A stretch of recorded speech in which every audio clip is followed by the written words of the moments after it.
দেখো বন্ধুরা, আজ আমি তোমাদের জন্য কত ঝটপট ও সহজভাবে ডুমুরের বড়া রেসিপি নিয়ে হাজির হয়ে গেছি। তো তোমরা যারা আমার সাথে আছো, আমার পাশে আছো, আমার ভিডিওগুলো মনোযোগ সহকারে দেখো, তারা অবশ্যই আমাকে লাইক, শেয়ার ও কমেন্ট করবে। আর নতুন বন্ধু হলে পাশে থাকা বেল আইকনটি প্রেস করে সাবস্ক্রাইব করবে। তো চলো ভিডিওটি স্কিপ না করে ঝটপট দেখে নাও আমি ডুমুরের বড়া কিভাবে তৈরি করলাম। হ্যালো ভিউয়ার্স, তোমাদের সবাইকে স্বাগত জানিয়ে আমি শাহিনা রহমান ফিরে এসেছি আর একটা নতুন ভিডিও নিয়ে। আশা করি তোমরা সবাই খুব ভালো আছো। তো চলো দেখে নেওয়া যাক আজ আমি তোমাদের জন্য কি রেসিপি নিয়ে এসেছি। আজ আমি তোমাদের জন্য নিয়ে এসেছি দারুণ স্বাদের ডুমুরের বড়া রেসিপি। তার জন্য এখানে আমি বেশ কিছুটা ডুমুর নিয়ে নিয়েছি। এবার আমি ডুমুরগুলোকে একটা ছুরির সাহায্যে এরকম চারকোনা শেপ দিয়ে কেটে নেব। এখানে আমার সব ডুমুরগুলো কেটে নেওয়া হয়ে গেছে। এবার এগুলোকে আমি নর্মাল জলে ভিজিয়ে রেখেছি। এটাকে আমি 10 থেকে 15 মিনিট ভিজিয়ে এর কষটা বের করে নেব। ফিরে আসলাম প্রায় 10 থেকে 15 মিনিট পরে। এবার আমি ডুমুরগুলোকে খুব ভালো করে ধুয়ে একটা প্রেসার কুকারের মধ্যে দিয়ে আমি এটাকে খুব ভালো করে সেদ্ধ করে নেব। এখানে ডুমুরগুলো খুব ভালো মতো সেদ্ধ হয়ে গেছে। এবার এগুলোকে আমি জল ঝরিয়ে তুলে নেব। এখানে ডুমুরগুলোকে আমি জল ঝরিয়ে তুলে নিয়েছি। আর আগে থেকে আমি বড়া তৈরির জন্য ছোলার ডাল ও ছোটো মটরের ডালকে ভিজিয়ে রেখেছিলাম। আর এই ডালটাকে আমি খুব ভালো করে ধুয়ে জল ঝরিয়ে পরিষ্কার করে নিয়েছি।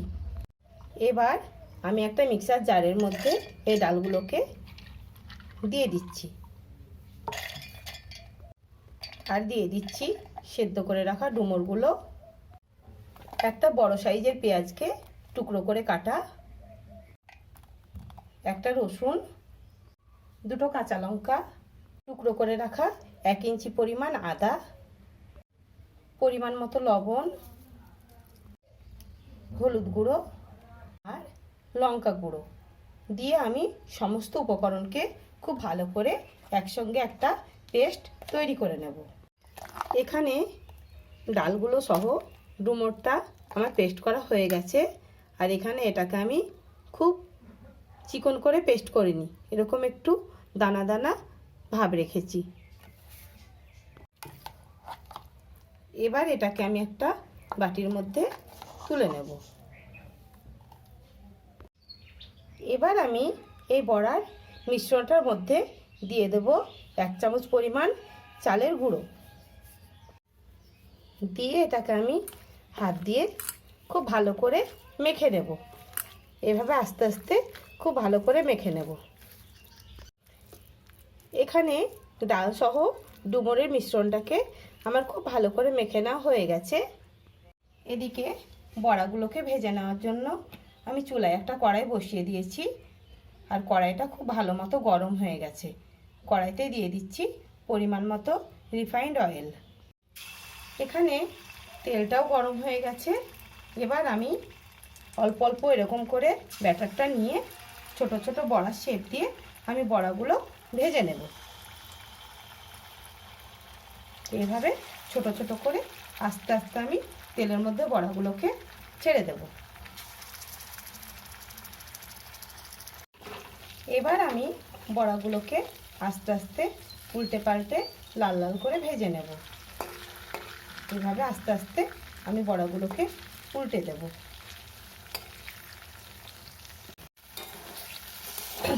এখানে বড়াগুলো লাল লাল করে ভাজা হয়ে গেছে। এবার এগুলোকে আমি একটা ছাঁকনির সাহায্যে তেল ঝরিয়ে তুলে নেব। দিয়ে আমি একইভাবে পরের ব্যাচের বড়াগুলোকেও ভেজে নেব।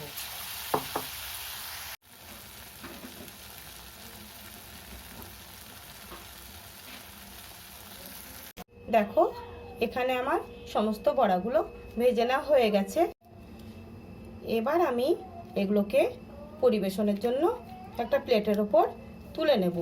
আর তোমরা অবশ্যই একবার হলেও বাড়িতে ট্রাই করবে, দেখবে এই ডুমুরের বড়া খেতে খুবই ভালো লাগে। এটা গরম গরম ভাত বা সন্ধ্যায় চায়ের সঙ্গেও খুব ভালো লাগে। আর তোমাদের কাছে রেসিপিটি ভালো লেগে থাকলে তোমরা অবশ্যই আমাকে কমেন্ট বক্সে কমেন্ট করে জানাবে যে ডুমুরের বড়া রেসিপিটি তোমাদের কাছে কেমন লেগেছে। সেই পর্যন্ত তোমরা সবাই ভালো থেকো, সুস্থ থেকো ও সুন্দর থেকো। আগামী দিন আর একটা নতুন কোনো ভিডিও নিয়ে আমি তোমাদের সামনে আবার হাজির হব। সেই পর্যন্ত আজকের মতো আমি এখানেই বিদায় নিচ্ছি।